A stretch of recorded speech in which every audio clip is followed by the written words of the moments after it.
வணக்கம் மக்களே! மணிநாடு சேனல் உங்கள அன்போட வரவேற்குது. இன்னைக்கு அக்டோபர் 17. இன்னைக்கோட மார்க்கெட் குளோசிங் பத்தி பார்க்க போறோம். இன்னைக்கு பார்த்தீங்க அப்படின்னா, எங்க பார்த்தாலும் ஒரே ரத்த களரி தான். எல்லாரோட போர்ட்ஃபோலியோ மேக்ஸிமம் இன்னைக்கு ரெட்டா இருக்கிறதுக்கான பாசிபிலிட்டிஸ் தான் வந்து அதிகம். எல்லா இண்டெக்ஸுமே வந்து நெகட்டிவ்ல தான் முடிஞ்சிருக்குது. இது பார்த்தீங்க அப்படின்னா, லாஸ்ட் வீக்ல நடந்த ஒரு டிப் மாரி எல்லா இண்டெக்ஸுமே இந்த வீக்கும் வந்து ஒரு டவுன் ஆயிருக்குது. இந்த வீக்ல ஸ்டார்ட்டிங்ல இருந்து கொஞ்சம் ரெக்கவர் ஆன மாரி இருந்தாலுமே, ரெக்கவர் ஆனதுக்கெல்லாம் சேர்த்து இன்னைக்கு மார்க்கெட் வந்து எல்லா இண்டெக்ஸுமே வந்து டவுன் ஆயிருக்குது. நிஃப்டி 50 பார்த்தீங்க அப்படின்னா, -0.89% வந்து டவுன் ஆகி 24,749 அப்படிங்கிற ஒரு லெவல் வந்து க்ளோஸ் ஆயிருக்குது. நிஃப்டி 50ல இருக்கக்கூடிய 50 கம்பெனிகள்ல 9 கம்பெனி அட்வான்ஸ் ஆயிருக்கு. 41 கம்பெனி வந்து டிக்ளைன் ஆயிருக்கு. நிஃப்டி நெக்ஸ்ட் 50 பார்த்தீங்கன்னா, -2.23% வந்து டவுன் ஆயிருக்கு. 2 கம்பெனி மட்டும் தான் அட்வான்ஸ் ஆயிருக்கு. 48 கம்பெனி வந்து டிக்ளைன் ஆயிருக்கு.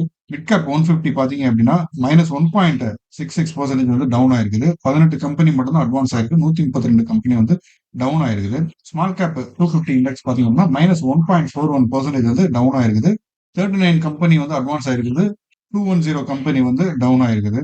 மைக்ரோ கேப் 250 இதுல பாத்தீங்க அப்படின்னா -1.45% வந்து டவுன் ஆயிருக்குது. 37 கம்பெனிஸ் வந்து அட்வான்ஸ் ஆயிருக்குது. 213 கம்பெனி வந்து டிக்ளைன் ஆயிருக்குது. ஸோ இது நம்ம பார்க்கும்போதே நமக்கு தெரியுது. மேக்ஸிமம் பிராடர் மார்க்கெட் இண்டெக்ஸ்னு சொல்லக்கூடிய இந்த இண்டெக்ஸ் எல்லாமே வந்து ஒரு நெகட்டிவ் நோட்ல தான் க்ளோஸ் ஆயிருக்குது.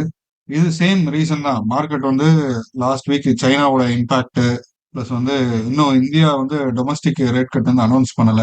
இன்னும் வந்து மிடில் ஈஸ்ட்ல நடக்கக்கூடிய வார் இதோட டென்ஷன்னால வந்து இன்னும் மார்க்கெட் வந்து ரெக்கவர் ஆகல. ஒரு ஷார்ட் டேர்ம்ல வந்து ஒரு ரெக்கவர் குடுக்குற மாரி இருந்தாலுமே, ரெக்கவர் குடுக்காம, ரெக்கவர் ஆனதையும் சேர்த்து டவுன் ஆயிட்டு இருக்கு.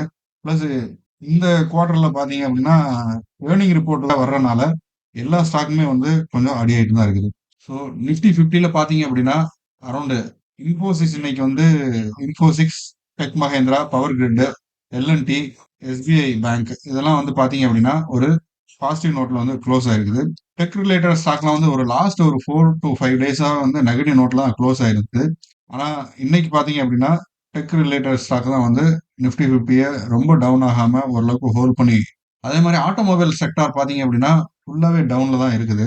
சேம் இது Nifty 50 Nifty next 50 mid cap 150லுமே இருக்கக்கூடிய ஆட்டோமொபைல் கம்பெனிஸ்லாம் வந்து ஒரு அடியா இருக்க தான் செய்யுது. அடுத்ததா பாத்தீங்க அப்படின்னா நிஃப்டி 50 வந்து ஓப்பனிங்ல நல்லா மெயின்டைன் பண்ணியிருந்தாலும் ஒரு 9:40க்கு அப்புறம்லாம் பார்த்தீங்கன்னா ஃபுல்லாவே டவுன் ஆயிருச்சு. அப்ப டவுன் ஆனதா மார்க்கெட் வந்து எண்ட் ஆஃப் த செஷன் வரைக்குமே வந்து டவுன் ஆயிருக்குது. இதுக்கான நெறைய ரீசன்ஸ் இருந்தாலும், ஒன் ஆஃப் தி ரீசன் பார்த்தீங்க அப்படின்னா, ஏர்னிங் ரிப்போர்ட். பிளஸ் வந்து இது ஃபெஸ்டிவல் சீசன்ங்கிறனால மேக்ஸிமம் எல்லாருமே வந்து ப்ராஃபிட் புக் பண்றாங்க அப்படிங்கிற மாரி ஒரு டவுட் இருக்குது.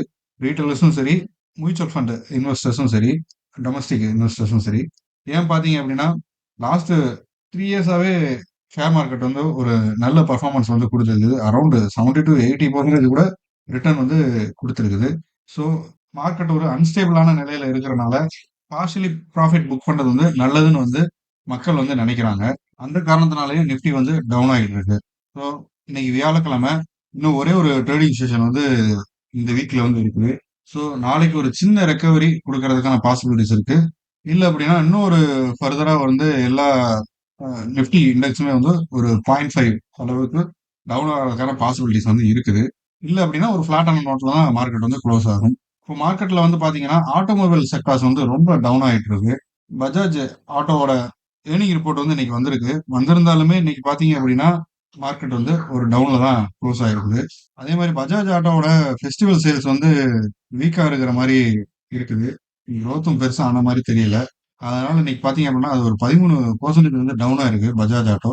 இது வந்து மார்ச் 2020ல அதாவது கோவிட் பக்கம் ஒரு விழுந்த பால் அளவுக்கு இப்ப பஜாஜ் ஆட்டோல வந்து விழுந்திருக்கு. இண்டெக்ஸோட பர்ஃபார்மன்ஸ் பிஎஸ்சி சென்செக்ஸ் நிஃப்டி 50 இந்த ரெண்டுமே வந்து டவுன் ஆயிருக்குது. பிஎஸ்சி சென்செக்ஸ் பாத்தீங்கன்னா 0.6% வந்து டவுன் ஆயிருக்குது.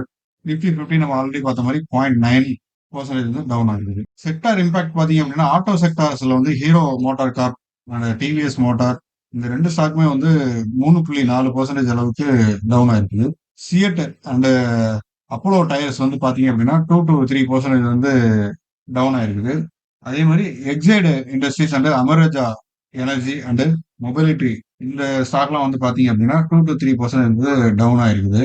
ஸோ இதை நம்ம பார்க்கும்போது நமக்கு என்ன தெரியுது வரும்னா இவி செக்டார்ல இருக்கக்கூடிய கார்ஸோட சேல்ஸ் வந்து டவுன் ஆயிருக்கிற மாதிரி ஒரு ஃபீல் இருக்குது.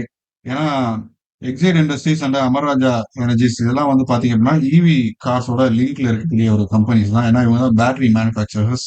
இவங்களோட ஸ்டாக்குமே வந்து டவுன் ஆயிருக்குது. காரணம் பாத்தீங்க அப்படின்னா கார் வந்து ப்ரொடியூஸ் பண்ணி கார் சேல்ஸ் ஆனா தானே இவங்களுக்கு நெக்ஸ்ட் ஆர்டர் வந்து ரிலீஸ் பண்ண முடியும். ஸோ அது ஸ்லோ டவுன் ஆகுறதுனால இவங்களும் வந்து அதோட இம்பாக்ட்ல வந்து இருக்கிறாங்க. ப்ராப்பர்ட்டி செக்டார் பாத்தீங்க அப்படின்னா இன்னைக்கு வந்து ஒரு 3.8% வந்து டவுன் ஆயிருக்குது. அதே மாதிரி கன்சூமர் செக்டாரும் வந்து பாத்தீங்க அப்படின்னா 1.6% வந்து டவுன் ஆயிருக்குது. இது ப்ராப்பர்ட்டி செக்டார், கன்சூமர் செக்டார்லாம் டவுன் ஆகுறது பாத்தீங்க அப்படின்னா இது என்ன காட்டுது அப்படின்னா சிவில் ரிலேட்டடான இருக்கக்கூடிய இண்டஸ்ட்ரீஸ்ல நடக்கக்கூடிய வேலைகள்லாம் வந்து பயங்கரமா ஸ்லோ டவுன் ஆயிருக்குது அப்படிங்கறத இது காட்டுது. அடுத்ததா பாத்தீங்க அப்படின்னா நெஸ்லே இந்தியாவோட பர்ஃபார்மன்ஸ் பார்க்க போறோம். நெஸ்லே இந்தியாவோட ரிசல்ட் இன்னைக்கு வந்துருந்துச்சு. இருந்தாலுமே வந்து இந்த ஸ்டாக் வந்து 3.4% வந்து டவுன் ஆயிருக்குது. இதுக்கு காரணமா பாத்தீங்க அப்படின்னா வீக் டிமாண்ட் காரணம் அண்ட் ஹையர் காஸ்ட். இப்போ நார்த் இந்தியாலலாம் மேக்ஸிமம் வந்து மழை வந்து 2 மந்த்ஸ் பிஃபோராவே வந்து பெஞ்சிட்டு தான் இருக்குது. நமக்கு இப்பதான் பெய்ய ஆரம்பிச்சிருக்கு. ஸோ ஆல்ரெடி வந்து ஈல்டு வந்து குறைஞ்சிருக்கு. ஸோ மெட்டீரியலோட ரா மெட்டீரியலோட இன்கமும் வந்து அதே சமயத்துல வந்து மக்களோட வாங்கும் திறனும் வந்து குறைஞ்சிருக்குது. அதோட காரணத்தினால வந்து அவங்களோட பெர்ஃபார்மன்ஸ் வந்து டவுன் ஆயிருக்குது. இன்னைக்கு பாத்தீங்க அப்படின்னா ஒரு 3.4% இந்த அளவுக்கு டவுன் ஆயிருக்குது. அதே சமயத்துல ஃபாரின் ஃபண்ட் அவுட்ஃப்ளோ வந்து பாத்தீங்க அப்படின்னா நம்ம 2 வீக்ஸ் பிஃபோர்ல இருந்தே நம்ம பார்த்துட்டு தான் இருக்கோம். ஃபாரின் இன்வெஸ்டர்ஸ் வந்து நிறைய அவுட்ஃப்ளோல ஃபண்ட்ஸை வந்து இங்க ஸ்டாக் வந்து வித்து எடுத்துட்டு போயிட்டே இருக்கிறாங்க.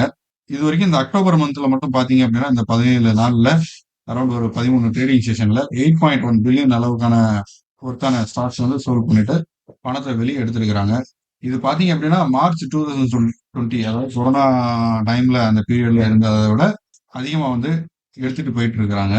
அதே மாதிரி ஸ்மால் அண்ட் மிட் கேப் ஸ்டாக்ஸும் வந்து பாத்தீங்கன்னா இண்டெக்ஸ் எல்லாம் பாத்தீங்க அப்படின்னா இன்னைக்கு ஒரு 1.2% அளவுக்கு 1.2 அண்ட் 1.7 அளவுக்கு இன்னைக்கு டிராப் ஆயிருக்குது.